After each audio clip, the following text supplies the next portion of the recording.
Om Nithyananda Paramashivoham. Om Nithyananda Paramashivoham. Om Nithyananda Paramashivoham. Om Nithyananda Paramashivoham. Om Nithyananda Paramashivoham. Om Nithyananda Paramashivoham. Om Nithyananda Paramashivoham. Om Nithyananda Paramashivoham.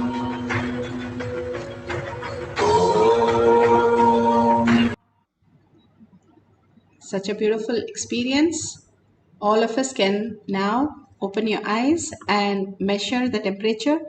Make sure the temperature is raised authentically, and you are checking a couple of times to make sure the temperature has really got the same number both the times. And take a picture, or if you're doing a video recording, that's excellent. Share it in the tinyurl.com/powermanifestation. Billions of people are there not knowing all these consciousness or anything. They are suffering so much and struggling so much, and with so much of healing is required. And each one of us taking a moment, it just takes 5 minutes to share all these powerful cognition from pre-satsang, satsang, and power manifestation. Your opinion, your suggestions, your comments are really valued. And take 5 minutes in your social media or in tinyurl.com/power manifestation. Just type one line how you experience the power manifestation. That will benefit so many millions of them out there who have no idea what is happening in life and why is it so chaotic and suffering so much. This will help them to get them to Bhagavan, Satsang and power manifestation, for them also to experience the oneness with Paramashiva. If you see a $sign at the end of the YouTube chat, please go ahead and click it and offer a unit of your currency. Why do we ask you to drop $1 every time? Is because more and more you offer the currency, your inner space becomes Kailasa. Again and again, when you go to the temple, we offer $1 into the hundi, the first thing which we see after we enter the big doors of the temple, is to offer something before we ask for something. All the time we ask for something, but if you go on offering, you will see you are in abundance of oneness with Paramashiva. So let's offer all our powerful cognition and power manifestation to Bhagwan's lotus feet and thank Bhagwan from the deepest of us, and with a deep yearning ask Bhagwan to make Paramashiva as your existential reality. Again and again, when we start praying that Bhagwan, that we are Paramashiva and Parashakti manifesting as oneness, we raise into the higher superconsciousness. And thanking each one of you here to experience this beautiful space of Paramashiva today. And let's end this session with the Purna Mantra. Om Purnamada Purnamidam Purna Purnamudashyate Purnasya Purnamadaya Purnameva Vashishyate. Om Shanti Shanti Shanti. Hari Om Tat Sat Sarvam Bhagavate Sri Nithyananda Paramashivam Paduka Arpanamastu. Om Nithyanandam. Thank you so much for attending all these sessions today with the blessing of Paramashiva. Make sure you're available at 6 p.m. tomorrow in the Zoom session for more manifestation sessions. Thank you, Nithyanandam.